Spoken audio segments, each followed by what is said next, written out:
Did anyone else have trouble logging into the Zoom meeting?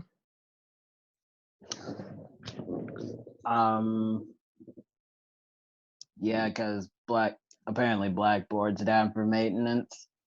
Yeah, okay. I wasn't sure if that was just me.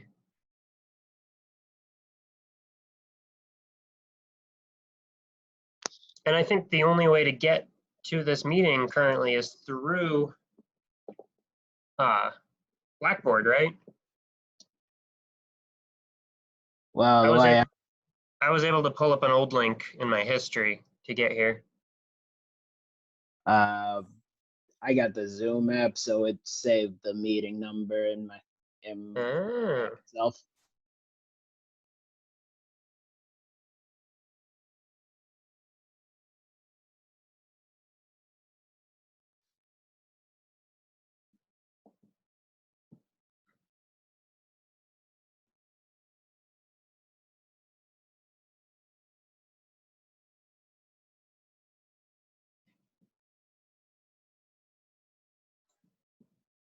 Okay, hi guys. Hello. Yeah, I was listening to you and I know that Blackboard is down and I know what the problem is. I don't know how to get the URL to the students who didn't save their URL.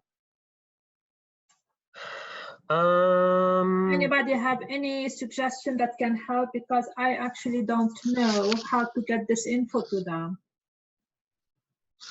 Do you guys know each other? Does anybody know somebody else in class? I don't. Yeah, anybody else?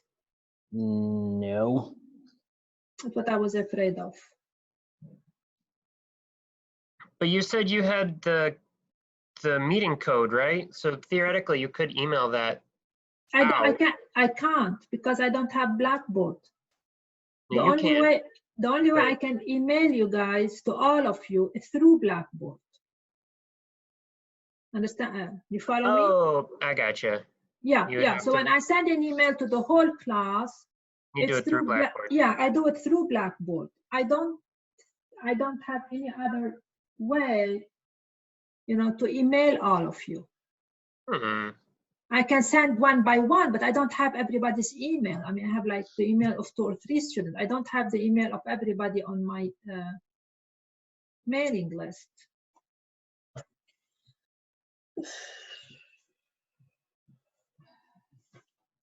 So we're gonna stall a little bit. And we did not get any warning from Blackboard. They usually don't turn it down in time like this. Well, it may not be intentional. I know, they usually do maintenance on the weekend, not now. So it's not a maintenance problem. It must crashed or something. So go ahead. I've got everyone's email. I accessed it through Brightspace instead of through Blackboard. Great. At least I think I did. There's 32 emails. All right. Do you think, I don't know if you have the right to send email to the student. We'll find out. Yeah, go ahead.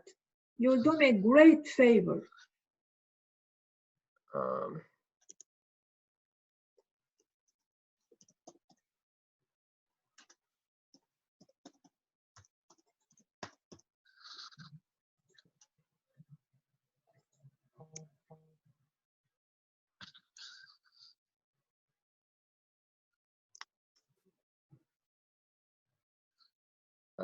Let's see.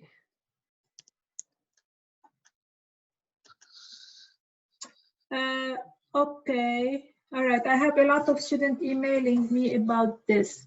Let me see if I can get them.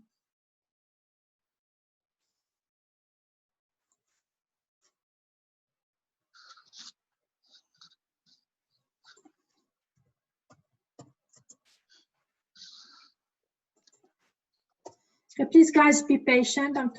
We're trying to get the whole class going, not a group only.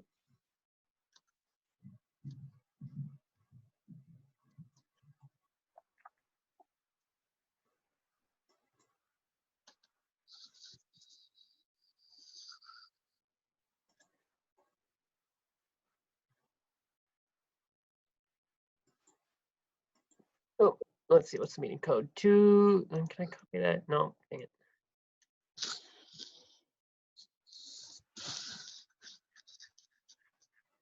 Two 63881.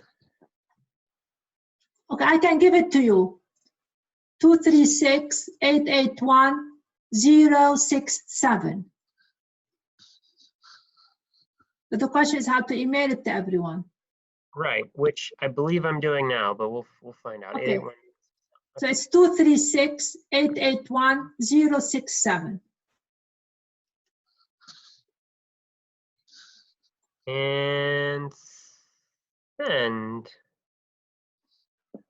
And let's see if that worked. So it was sent to you and everyone else was blind carbon copied. So you should have just received an email looking like it was sent to only you. Okay,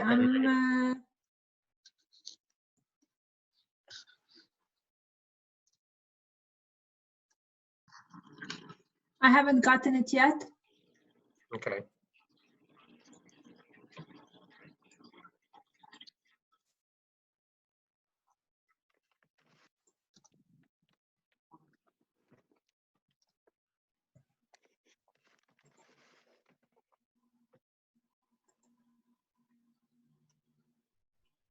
Says sent successfully. Yep, I got yours now. Okay. I got yours. Let's hope that the whole class will get it as well. Hopefully. I know. That's the problem. We'll know if people start joining over the next couple of minutes. Yeah. What are we getting? So you guys know what's going on. We're trying to let everybody all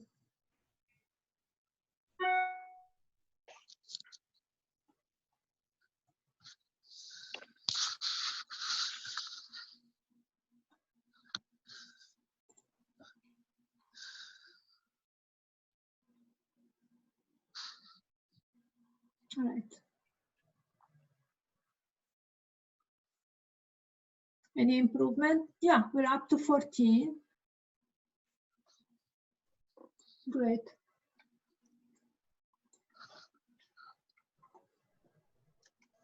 Okay, I'm gonna wait a little bit more, hopefully.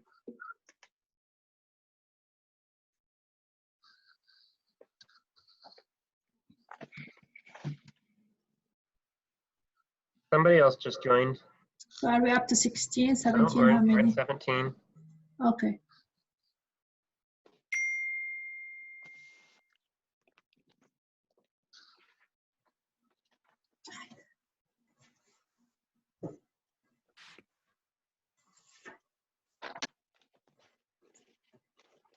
You guys that just joined, how did you get here?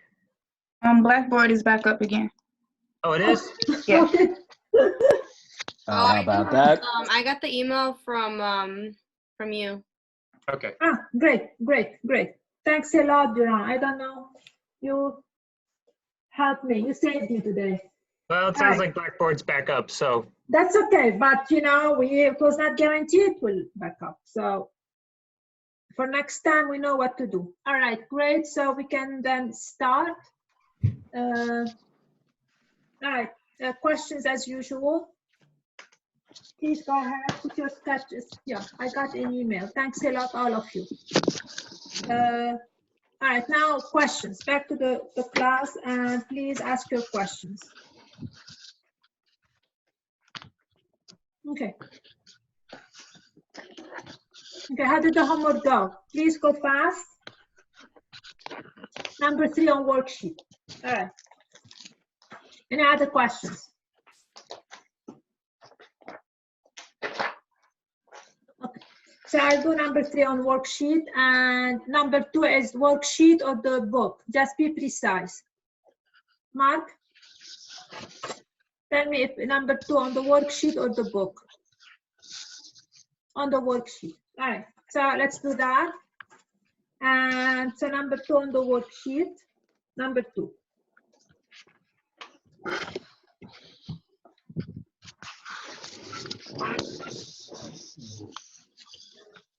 Okay, so let's read this. Let P of T be the population of a country in million T years after 1990. And P of 7, it means after 7 years, the population is 3.21. And after 13 years, it's 3.75. Find the formula for the population, assuming it is linear. So part A is, so what we have is the following. We have a population, and this is my data. That's the data they are giving me. At T equals 7, we have 3.21 million.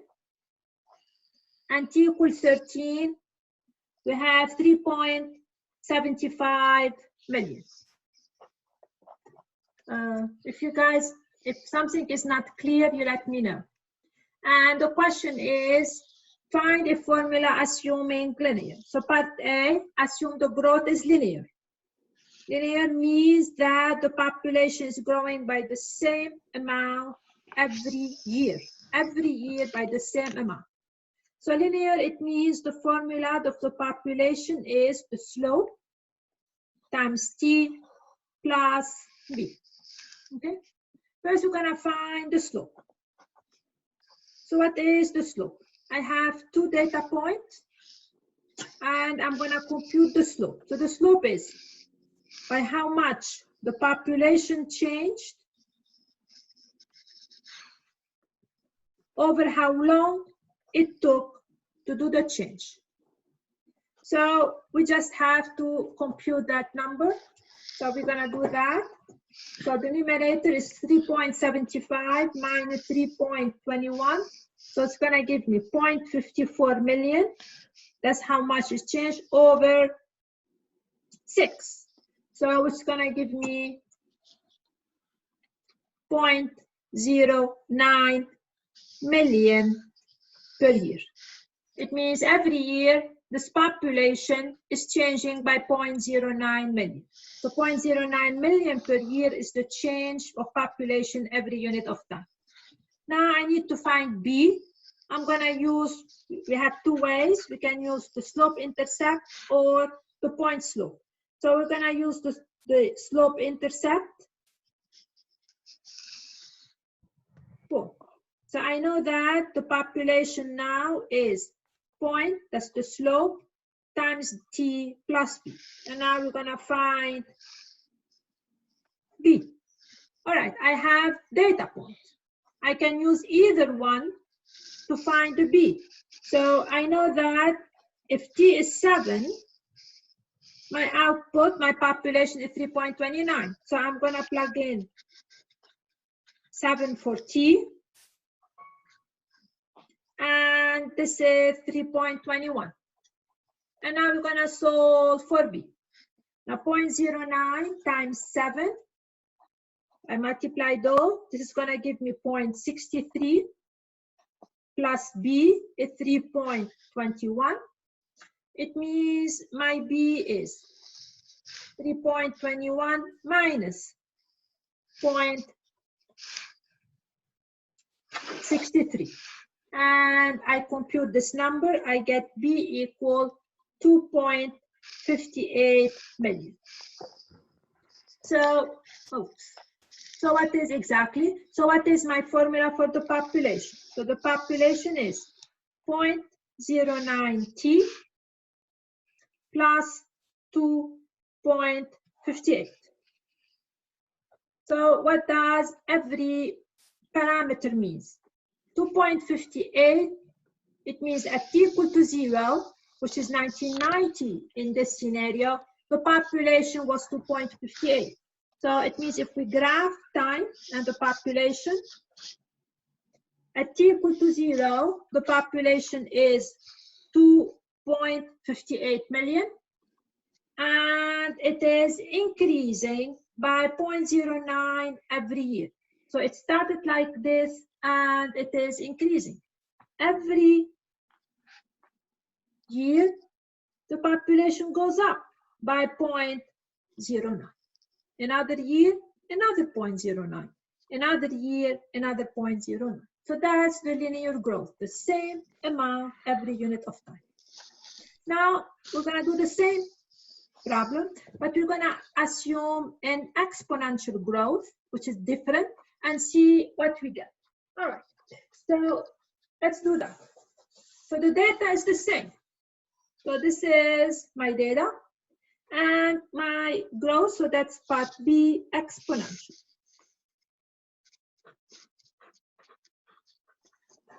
Okay, exponential, it means the formula is fairly different. It means now the population is A times B to the power T. Every year, the population is multiplied by the same amount. The Y value is multiplied by the same thing every time. All right, let us find a formula. So what do we know? We know that if I plug in 7 for T, I get 3.21. So I'm going to plug this into that. Means A times B to the power 7 is 3.21.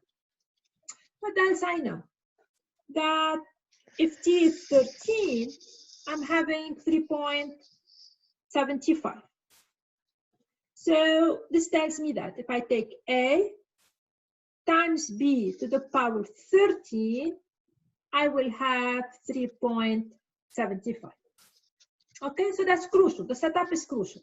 Now, basically, as we did before, we need to find A and B. This is really my problem.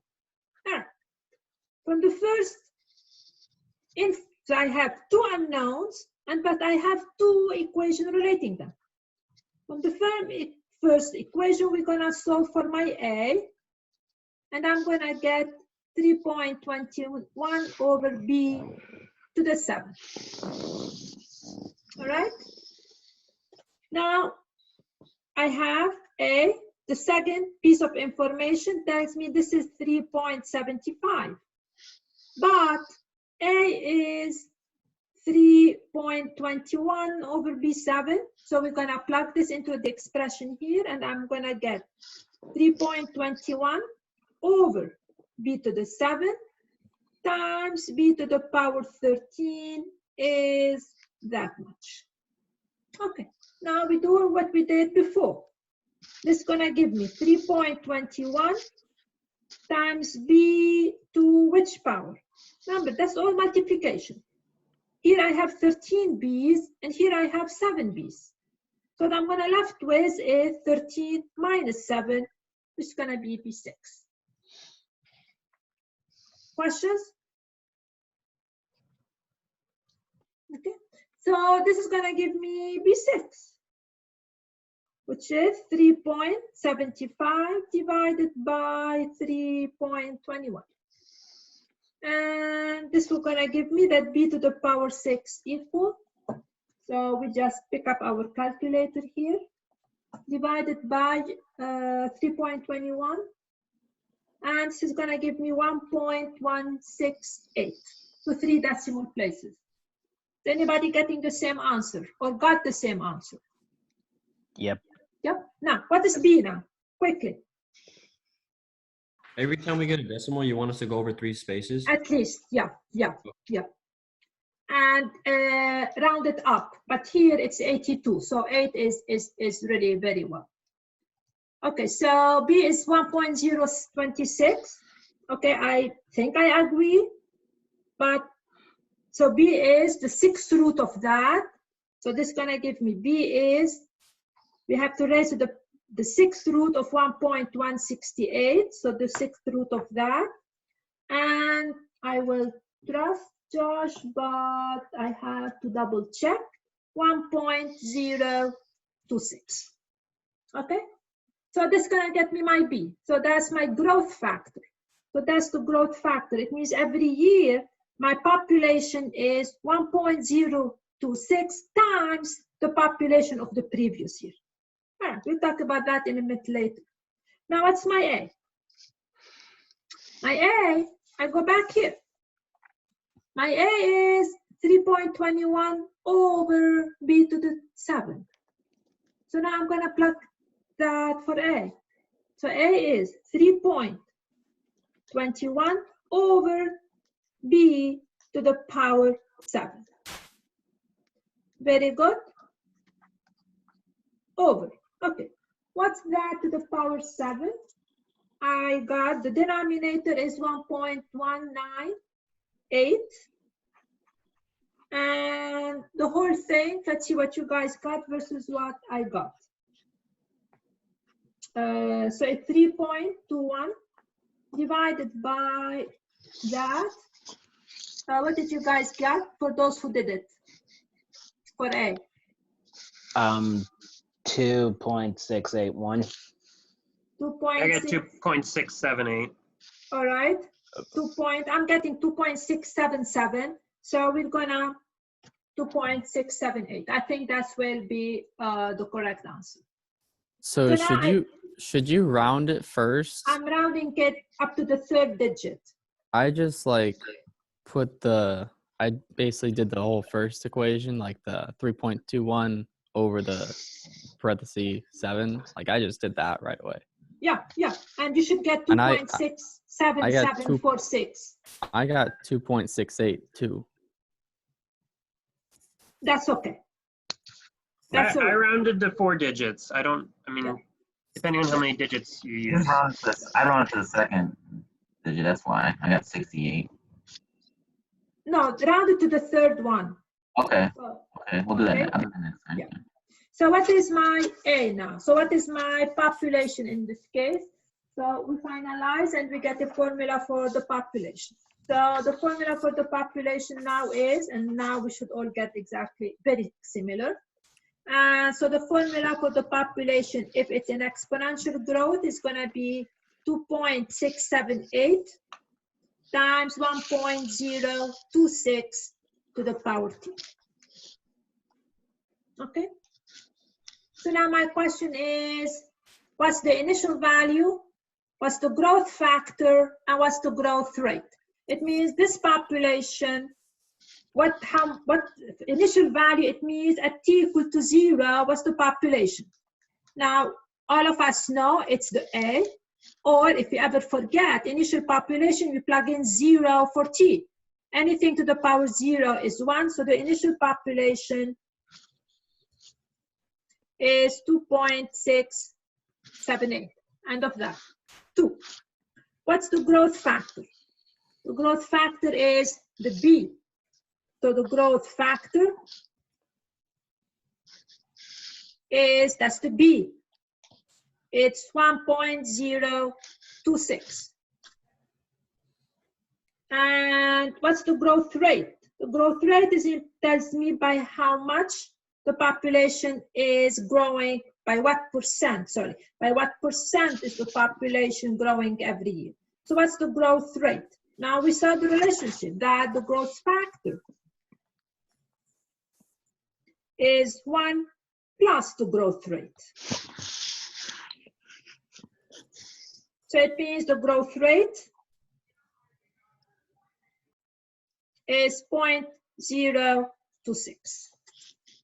Now 0.026, it means how much is this in percent? 2.6%.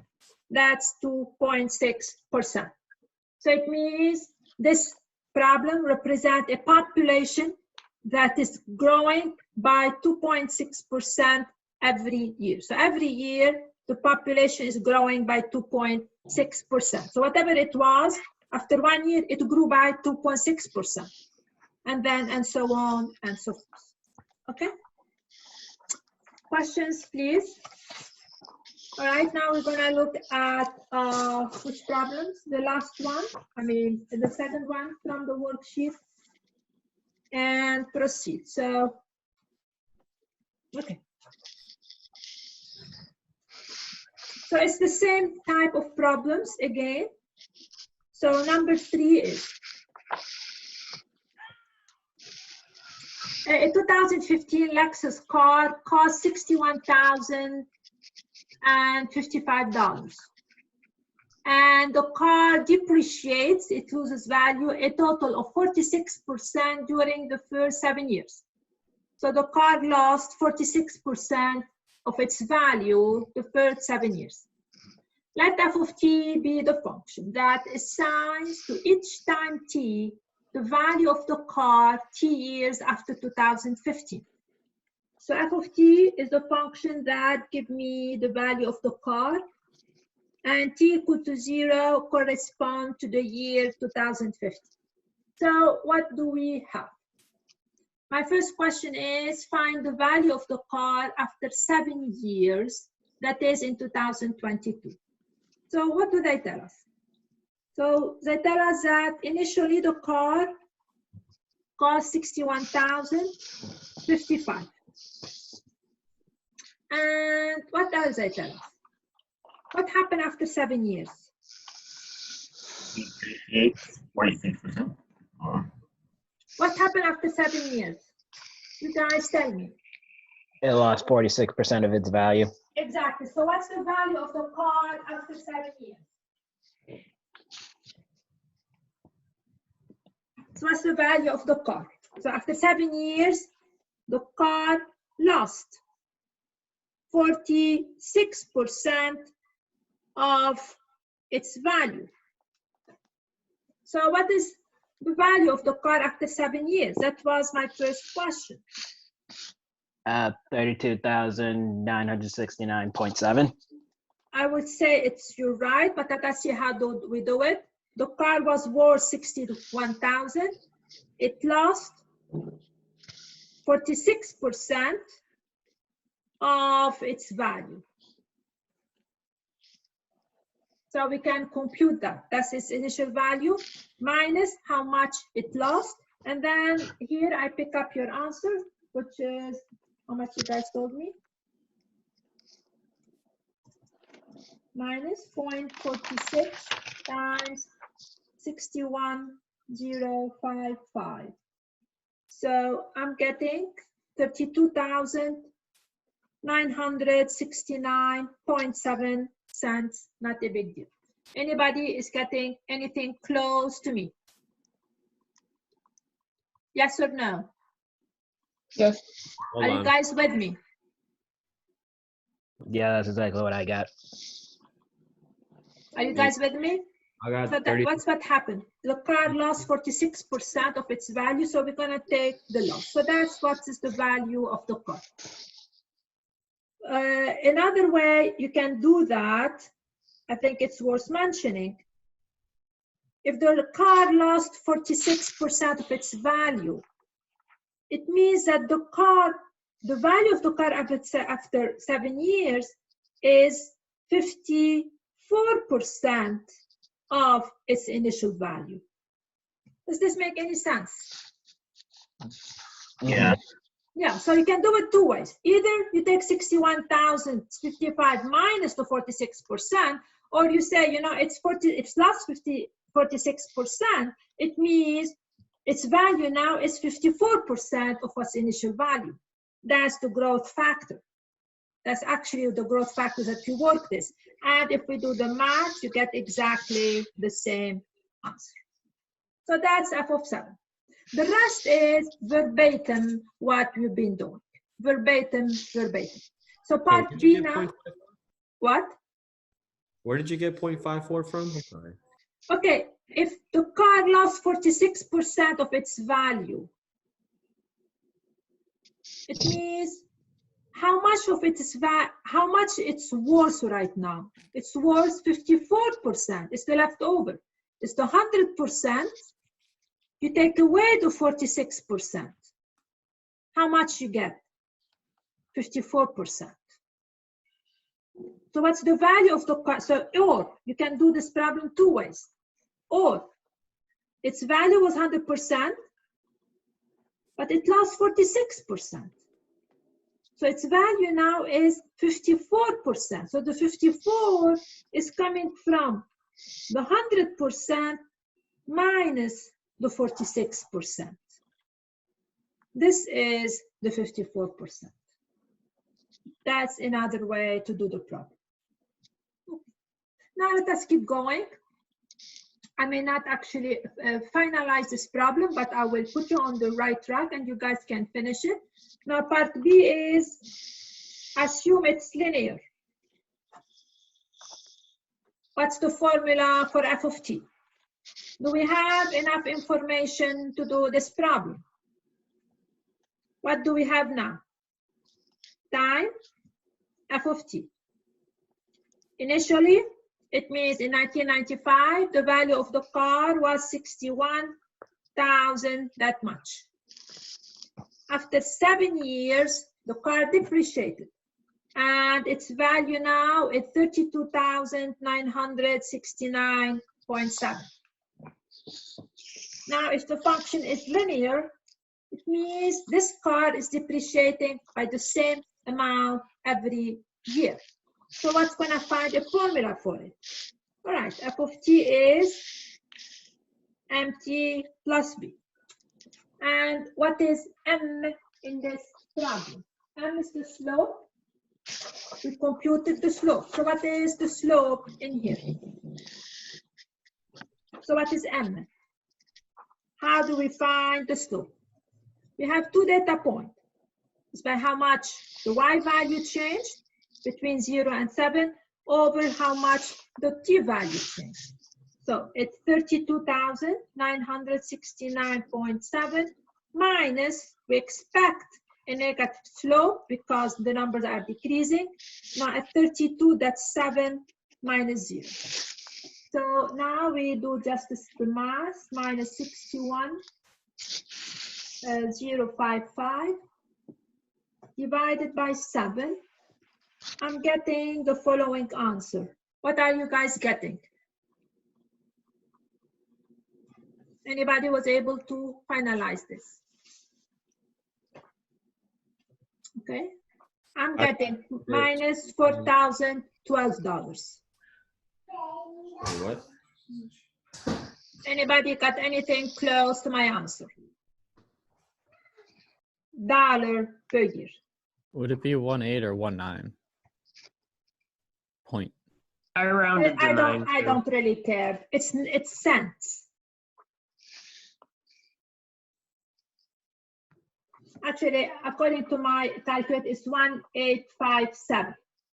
That's what my calculator, because we're talking dollars and cents, 19 cents will be all right. Okay? So that's by how much it's decreasing every year. So now finally, what's the formula? So now my formula is minus 4,012.19 T plus B. Now, do we have B in this problem? B is always the vertical intercept. B is the output when T equal to 0. That's really what my B is. So this is going to give me that f of T equal minus 4,012.19 T plus your B, which is 61.55. That's linearity. It means this is a car that's losing value at a constant rate. The rate is $4,012 every year. So every year it's losing at a constant rate of 4,012. The second one is exponential. And the exponential, it means it will be losing by the same percent every year. It's not the same amount, the same percent. I'll let you guys finish this at home.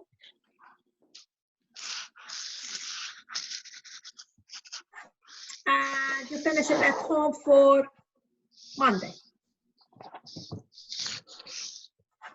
Okay, I will assign this for Monday again because I've done a lot along those lines.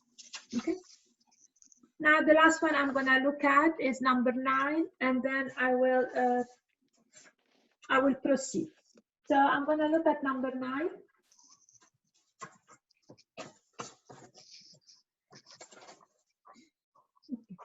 So number 9, we have the following scenario. Let's remind us again, the idea is what's really going on between linear and exponential. So I have this function. I'm going to put the numbers like that. This is x, this is f of x. And if x is 5, my output is 2/3. 6, my output is 3/4. And 7, my output is k. And in this particular problem, I told you to find k without finding the formula for the function. It's really based on trying to understand how linear versus exponential work. So part A is assume that f of x is linear. So I'm going to take the scenario x linear. So linear, that's my first scenario. Okay, and then I will do that again, exponential. What characterizes linearity? If x increases by 1, the y value will increase by exactly the same amount. So between 2/3 and 3/4. By how much the y value increase by? It means basically I'm asking you 2/3 plus how much you're getting 3/4. That's really what my question is. How much you're adding, or you're subtracting, I don't know, to get the 3/4.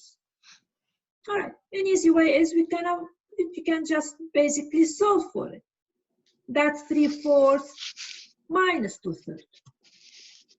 And how much do you get if you do that? 1/12. 1/12. Anybody got 1/12? Common denominator, 9/12 minus 8/12, 1/12. So we're adding plus over 12. Linear means you increase by 1, 1/12 is added to the y value. So you increase another one, it means the same thing is going to be added to the y value. So what's going to be k in this scenario? So if f is linear, we're adding the same amount. So my k is going to be what it was. We're adding the same value of 1/12. And now a common denominator of 12 times 3 times 3. 9/12 plus 1/12. Sorry. It's going to give me 10/12. 10/12. You can simplify by 2 and give me 5/6. So linear, x increased by 1, the y value, you add the same amount. If I figure out how much I added from here to here, I know how much I should add from here to here. What's crucial? It's the same amount of increase in y. It means if x increased by 1 here and increased by 2 here, it's not going to be 1/12. It's going to be twice times 1/12. So we have to be very careful that we have the same increase in x. All right. The last one is we're going to do the exponential. So I will still do number 9, and I'm going to copy again so I can explain that. X, f of x, 5, 6, 7. The output is 2/3, 3/4, and k. And now I'm going to take the exponential scenario. All right, here we are. What's the difference between exponential scenario and linear scenario?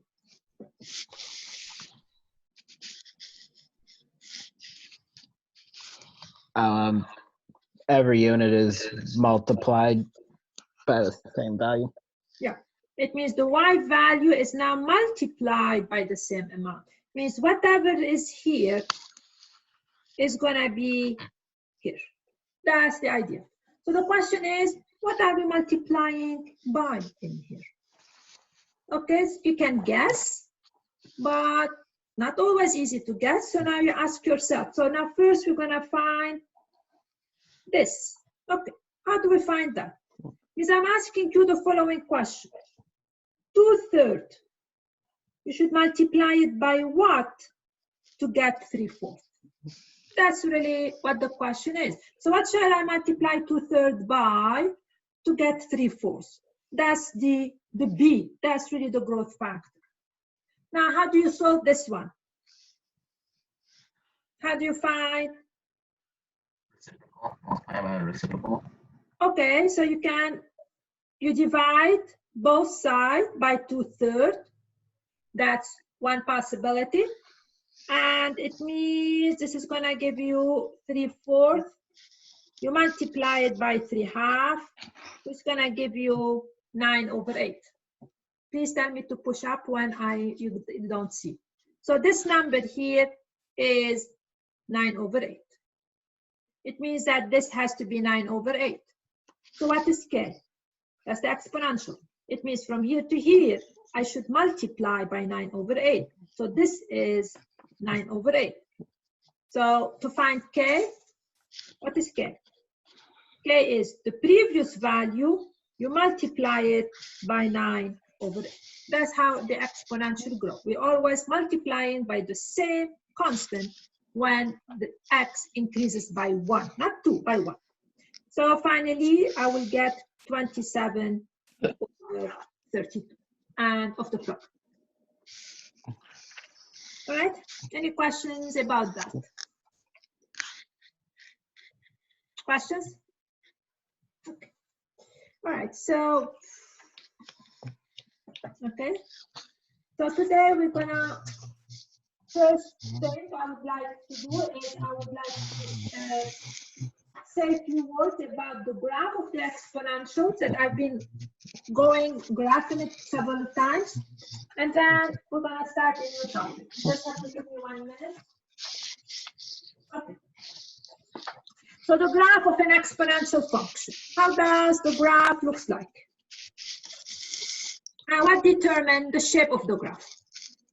So the first one I took is 5 times 2 to the x. A is 5. The growth factor is 2. Now I can start computing values. Please, if you don't see, let me know. If x is 0, what is my output? 2 to the 0, it's 5. If x is 1, my output is 5 times 2. If x is 2, my output is 5 times 2 squared, which is 20. But let me again remind you, if x increased by 1, the y value is multiplied by 2. Another 1, another 2.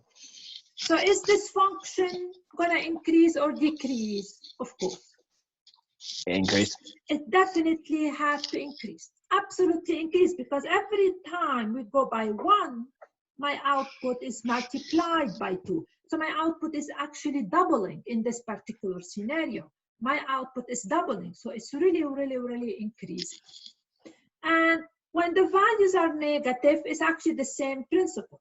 If I take x to be minus 1, it's 5 times 2 to the negative 1, which is 5/2. If it's minus 2, it's 5 times 2 to the negative 2. It means 5 times 1/4. So 5/4, 5/2. So at minus 1, we are here. At minus 2, we are right here. So my function is going to be absolutely increasing. It will never be negative. Absolutely never negative, because 5 times to the power minus 2 positive, to the power minus 1 positive, all of them positive. So the function will be increasing. It's definitely not linear, and the output, the range, are all the positive numbers. Okay, now, what if I take very similar, but instead of 2, I take 1/2 to the power x? What's going to happen to the graph right now? If the if the growth factor is 1/2, what is the effect on the output values? Oh, it decreases. Absolutely, because at 0, it's 5. At 1, it's 5 times 1/2. You're multiplying the y value by a number by 1/2. You're halving the y value. in this particular scenario. One more, you're even halving more the y value. It's 5 times a half square. So because the cofactor is a half, which is less than 1, as x increases by 1, your y value is multiplied by something less than 1, which is really going to make it smaller and smaller and smaller. The effect on the graph is absolutely, it's a decreasing function, and the range are all the positive one. The function will never take any negative value. So the graph of exponential function in general is what you expect it to be. It's going to depend on your growth factor. And my scenario, because that's what's fitting everything I'm doing in this class, we're going to assume a positive, because our problem we're looking at it are either money in the bank or population or amount of medications. So the A positive in our scenario is fitting the picture very well. So the problem is going to be depending on the growth factor B. If the growth factor is less than 1, the function is going to decrease, because every time the y value is multiplied by a number less than 1, the y value loses value. If the growth factor is bigger than 1, the function will increase. And in both cases, all the output have to be positive. And these are the graph of the exponential. Very important to know when it's increasing and when it's decreasing. It's the B that's really determined whether it increase or decrease. For line, it's the slope. Positive slope increasing, negative slope decreasing. For an exponential, it's the growth factor, whether it's bigger or less than. Okay, so that's the idea of the graph. Very important to know the graph of the exponential, the shape of it. Right. Today we're going to start one of the last topics for exponential, something called compound interest. Okay, so let's see what the compound interest is. Okay, I will read and slowly I will explain. So the idea is that, let us say you put $10,000 in the bank, all right? And the question is, how much money will you have after 1 year only in each of the following scenarios? So I'm going to give you 2 scenarios. I'm going to ask you how much money will you have in the bank in each scenario. Scenario number 1 is the following. The bank pays 6% interest rate once per year. It means you deposit the $10,000. After 1 year, the bank gives you 6% interest. That's the simplest kind of interest. So how much are we going to have after 1 year? Is this an easy or a hard problem? Because I'm not talking a lot. Easy or hard? Easy. You agree? Yeah, everybody agree it's easy? Yes. Yeah. So how much money are we going to have after 1 year? 106% of whatever you started with. Exactly. So it is 6%. So we're going to have our original amount is the 100% plus the 6%. It means after 1 year, we're going to have 106% of what I started with. It means after 1 year, I'm going to have what I started with times 1.06, which represent the 100% plus the 6%. So after 1 year, that's exactly what we have. 6% is 0.06. I'm going to have 10,000 times 1.06, which is 10,600. The simplest possible scenario.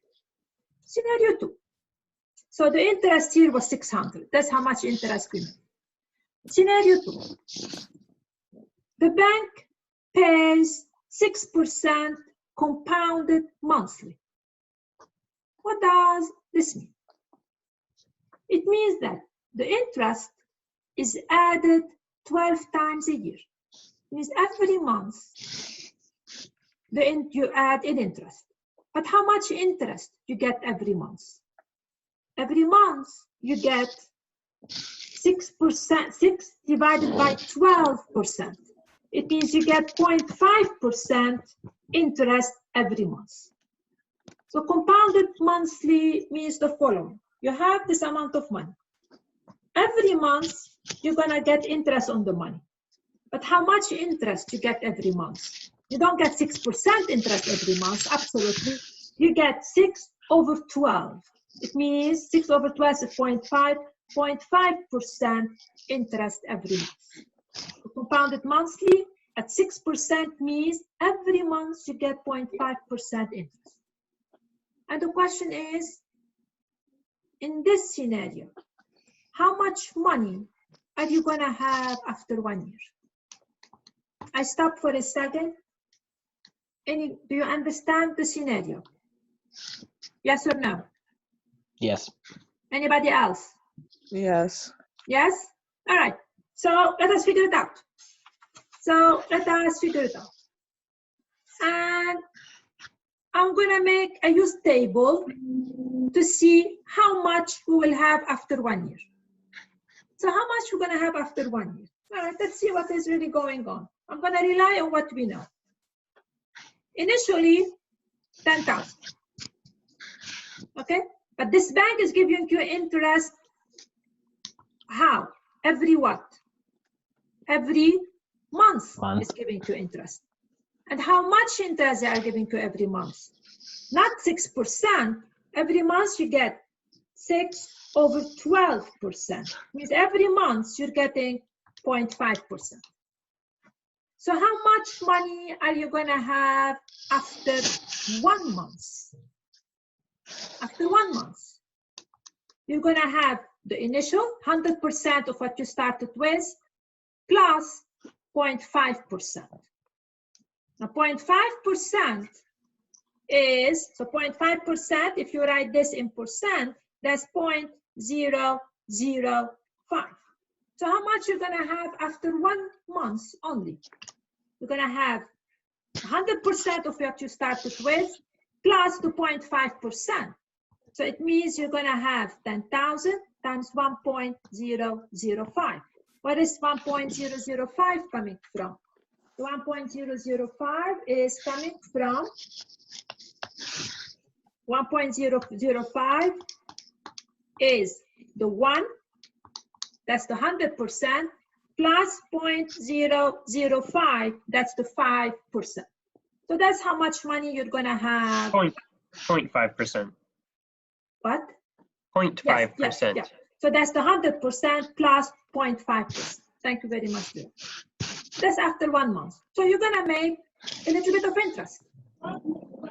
So now you have some money in the bank. After 2 months, what's gonna happen? After 2 months, at this stage, that much money you're gonna have. The bank is gonna give you interest on this new amount you have. So after 1 month, you already accrued a little bit. So after 1 month, you have your original amount plus a little bit of interest. Now the bank is gonna give you an interest on the original amount, and you're gonna get interest on the interest itself because you have already a little bit. So how much money you're gonna have after 2 months? You're gonna have what you had the previous month times 1.005 because you got interest again. So you're gonna get 10,000, 1.005 to the power 2. Now that's how much you have after 2 months. Now, after 3 months, you're gonna get interest on this new amount of money. So you're getting interest on the interest every time. So how much you're gonna have after 3 months? What you have after 2 months times the 1.005. So you're gonna have 10,000, 1.005 to the power 3. And I keep going. So every month you have the right for, you're getting interest per month, every month. I keep going. After 4 months, you're gonna get 10,000, 1.005 to the power 4. So after 12 months, it means after 1 year, how much you're gonna have. 10,000 times 1.005 to the power 12. And where is the 12 coming from? It's coming from the number of months. We compute this value, we get 10,616.77. So the interest was 617. And this interest is obviously more than the interest that you got when the bank gave you 6% once a year. Why do you get a little bit more? So in the first scenario, when they gave you one interest at the end of the year of 6%, you made $600 interest. Now you made a little bit more than that. Where is this little bit more coming from?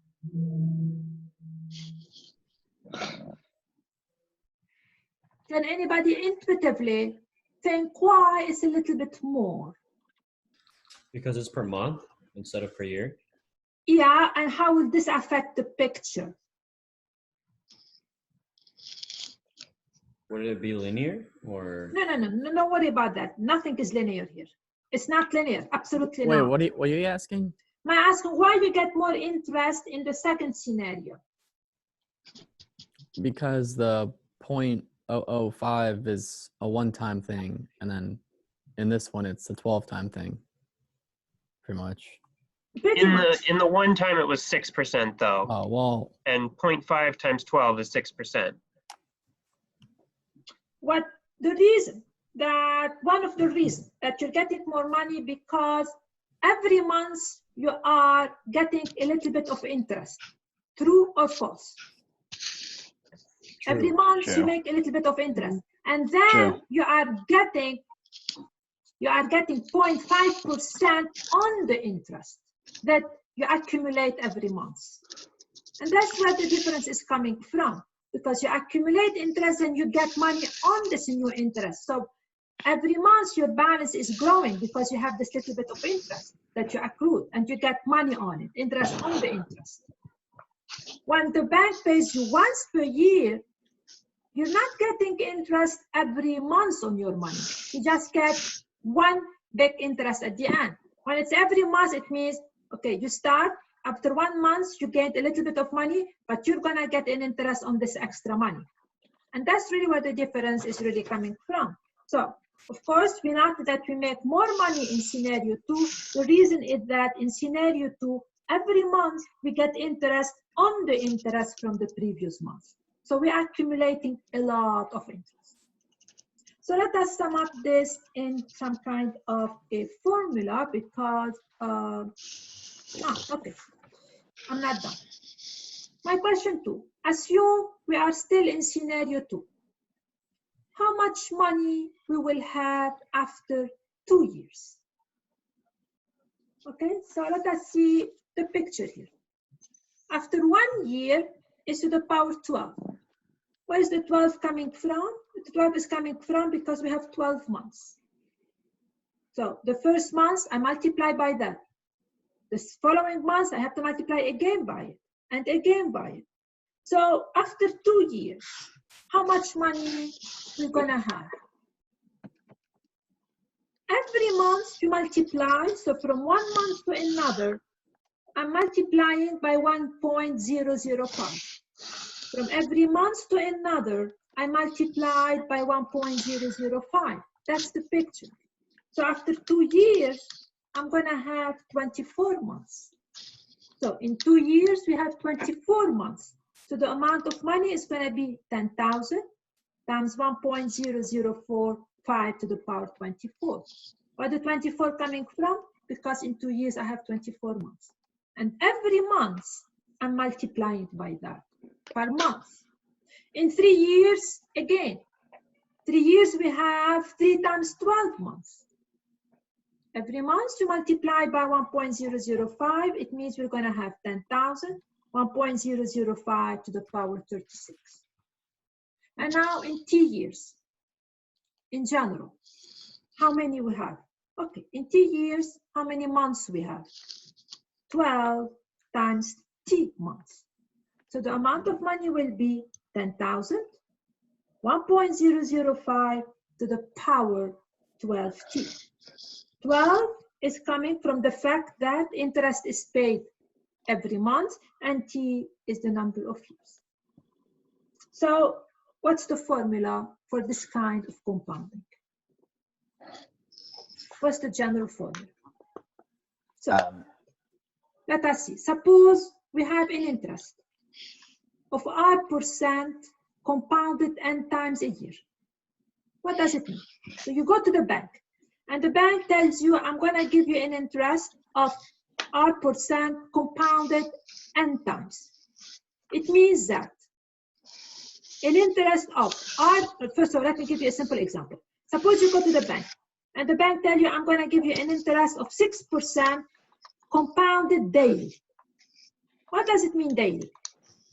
It means every day the bank is going to give you interest, but how much interest is going to give you every month? If they tell you 6% compounded daily, it means every month they give you 6 over the number of days in a year. That's how much interest they give you every day. So an interest of R% compounded n times a year means an interest of R over n% is added n times a year. And each time it's added on the current balance. So compounded monthly, every month they give you interest of your money. Compounded daily, every day they give you interest. Compounded semi-annually, it means twice a year they give you an interest. How much interest? Compounded 12 times is R over 12. Daily, R over 365, and so on and so forth.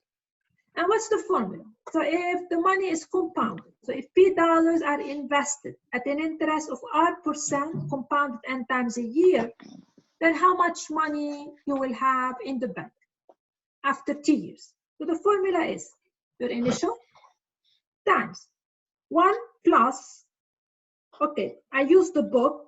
The book write 0.01 R over N. What does 0.0 R over N mean?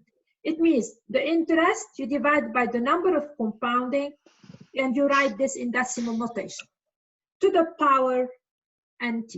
N is the number of compounding, T is the number of years.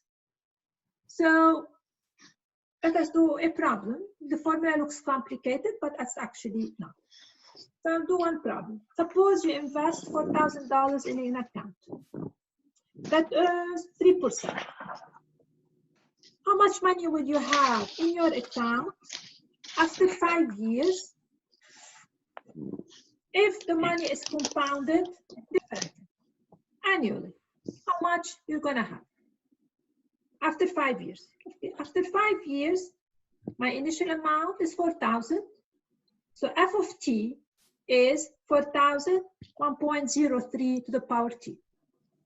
So after 5 years, it's 4,000, 1.03 to the power 5.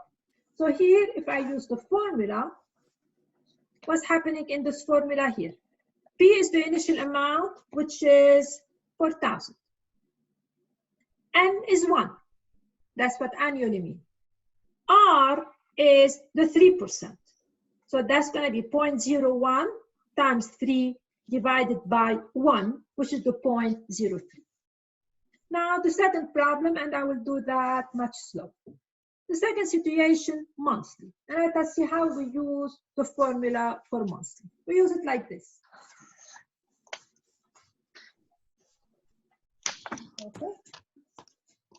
I'm looking for it. Monthly. First, I'm going to write the formula in front of me, and I will apply it for monthly. So the formula tells me it's equal to initial times 1 plus R over N times 0.01. I wish the book did not use this notation. All right. So my initial amount is 4,000.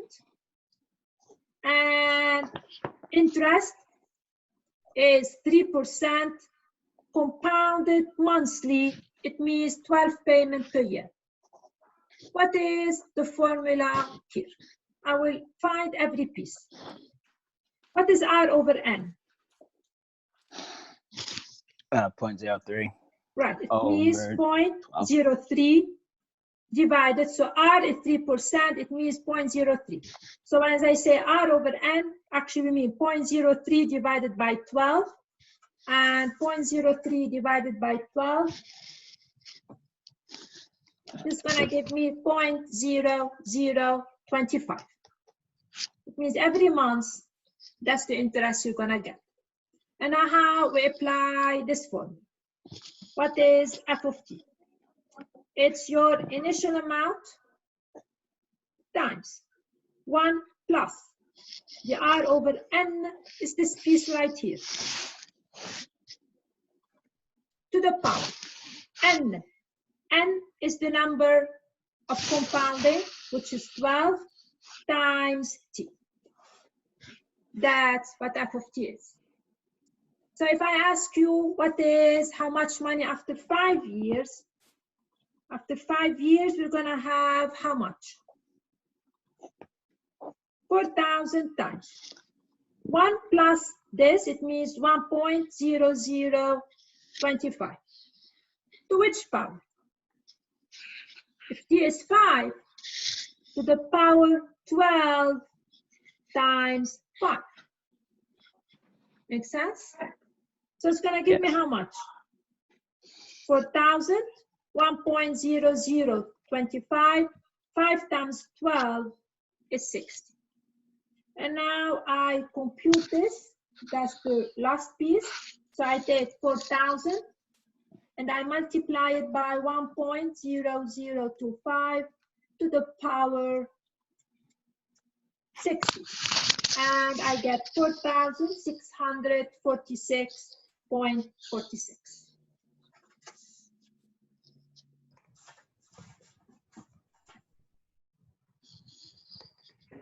Anybody got anything close to me? I got the same thing. Okay, and of course we get a little bit more than if I gave you the whole interest at the end of the year, because they are not taking into consideration that every month you're making interest on your money. When they pay you compounded monthly, it means they are giving you interest every month, and you're getting interest on the interest. This does not happen if they give you one interest at the end of the year. All right, my last problem was daily. So if it's compounded daily, I will give you a minute to set up the formula yourself, and then I will tell you if you're right or not. I want to make sure you can set it up. So it's the same problem. The initial amount is 4,000. The interest is 3%, and it is compounded daily. And I want first the formula, because you should know how to apply it. And then we find out how much after 5 years. So I want each one of you to basically set it up. And then I want you to check if you set up correctly. Compounded daily, it means what is the N in this scenario? What's the N? 365. 365. Of course, we assume that it's not a leap year. So what is f of t now? Just do it. Take a minute.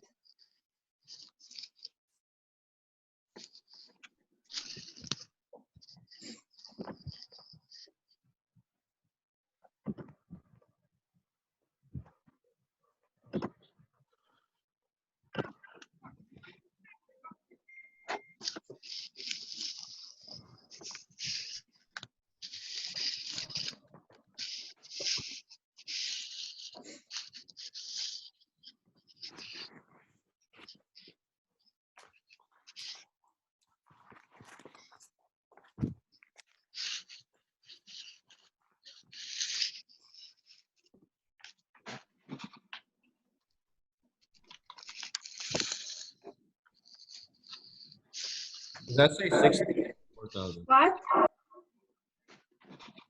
Is that 60? I wanted to set up the $4,000. I can't hear who is talking. P is equal to $4,000.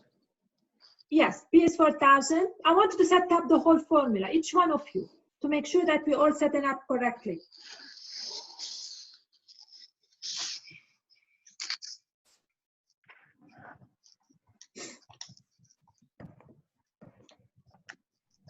What should go here?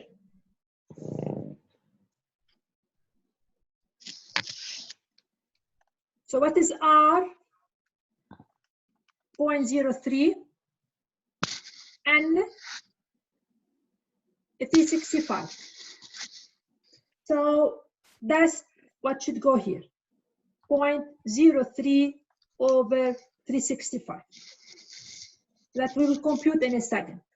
What is the power here? What should go here? N 365. 5 times T. So once we know how to set it up, it's actually not hard. It's just formula. So finally, I'm gonna get, now I'm gonna compute what's inside. What's inside is 1 plus 0.03 divided by 365. Definitely, I know we're getting a very, very small number here.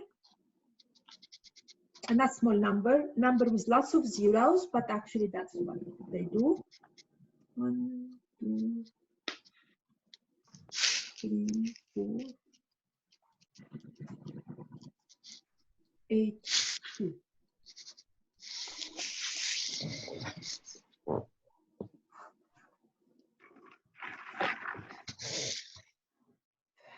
Anybody got anything anywhere close to my answer? We couldn't leave it as just 1.0 or 1. No, no, not in this case. Absolutely not. Okay. Absolutely not. Absolutely not.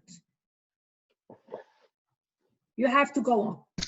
Are you with me? So do you have to put the 2 at the end? Like, do you still want 3 actual numbers? Yeah. and zeros? Okay. Because things are really delicate at this stage. If we miss a lot of numbers, we have a very bad estimate. And I know that it's going to be very small because every day they're going to give you a very, very, very, very, very small interest per day. There's no way they're going to give you a high interest per day. It has to be very, very slow. It accumulates with time. So now after 5 years, how much we're going to get? Okay, that's the number 822. And then here you should be very careful. I put it on purpose. I'm putting the square, this rectangle. This should be 365 times 5. So the easiest way to avoid any problem computing, I first compute the power. It's going to give me 1825. And then the rest is simple, 4,000 times 1.1234822 to the power 1825. And I don't know how much you guys are getting.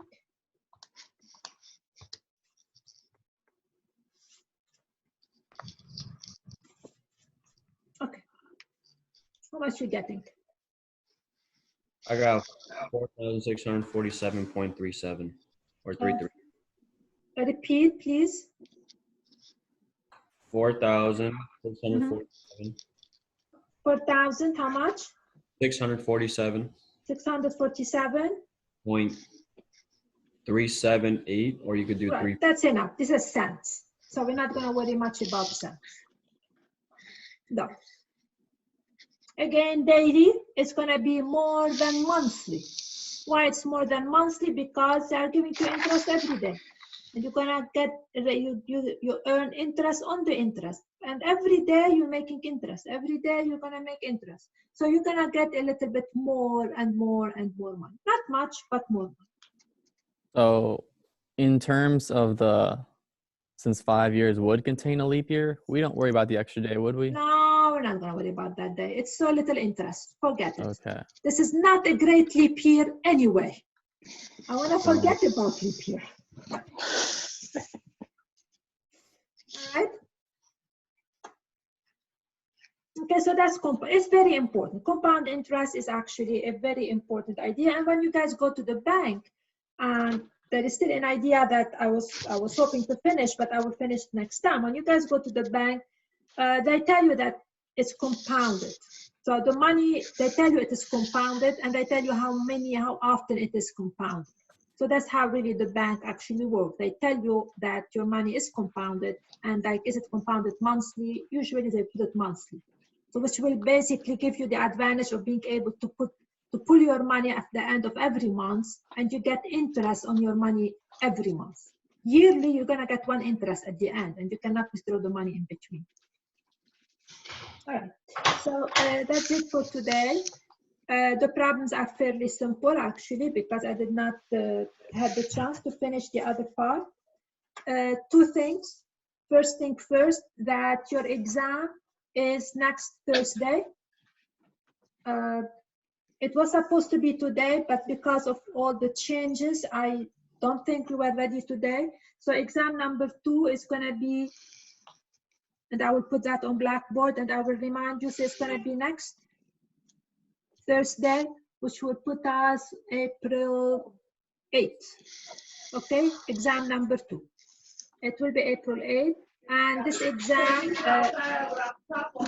please in mute. All right, and you guys will have a review, of course. You're saying Thursday, you mean Wednesday? Yes. But April 8th is the correct date. Yes, that's the Wednesday next week. So you're gonna have a review, will be out by Friday. Okay, I will have to go back and see what we've learned the last part. The review will be out by Friday. I strongly urge you to work on the review. The homework for Monday is going to be basically an easy homework, because it's just applying this formula, and we will work on sample. We'll work on the review problem. Now, of course, the quiz. I wasted the first 15 minutes, so I did not have one. The quiz is already on Blackboard. So I think, to be fair to you, very much so, you guys will take it, but not, you will take it, and I want it back by tomorrow. So which gives you enough time to work it out. Are you with me? Yes. Okay. Right? So the quiz, it will be due by tomorrow. So I told you to do it today. And it's going to be due by tomorrow at, let us say, which time shall we have it by? 5. Okay. What? Like 6, 5. No, 6 is too late. Okay, so I want it tomorrow by 12 a.m. Sorry. Is that No. Eastern time? 12 p.m. What, Sam? Is that Eastern time? Because I think yes, right? yes. Let me tell you something. It's 12 p.m. our time. Okay. Blackboard is West Lafayette time. So Blackboard will tell you 1 p.m. Okay. It's due at 12 p.m. our time tomorrow. So which is enough time. I mean, I would strongly encourage you to do it tonight anyway, but because of the delay, it's going to be due by tomorrow at 12 p.m. Any questions? If we finish it now, can we turn it in now? Of course, because I want to see it. I don't want it by Monday. I want to see what you guys have done so I can correct your mistake by Monday. So you finish it now, you just immediately give it to me. Okay, and I want it on Blackboard. So you guys are going to have plenty of time to try to download it on, upload it on Blackboard for you. All right, so 2 things. Your homework is going to be easy, which will give you plenty of time to review for your exam. So the exam will be next Wednesday. And the quiz will be due by tomorrow at 12 p.m. I'm going to change it right now. I have to change the timing right now myself. And way back then, the equation of the line. I'm sorry, Miss Ellis. You got somebody talking over you. He ain't muting his mic. I can barely hear you. yeah, whoever is, yeah. Can you hear me now, Sam? Yes, thank you. Sure. Is everything clear? Exam 2 next Wednesday. Quiz due by tomorrow at 12 p.m. our time. Is that very clear? Yes, Got it. ma'am. Okay. Any other question, guys? All right. So please start working on the review and come with a lot of questions on Monday. So because some stuff were done a while ago, and I know that you guys forgot them with all what we're going through, but this will give you the opportunity to review all those materials. Okay? Okay. Good luck and stay safe. That's the only thing I can ask you. Please stay safe. Bye, guys. Thank you. Bye. Thank you. Good night.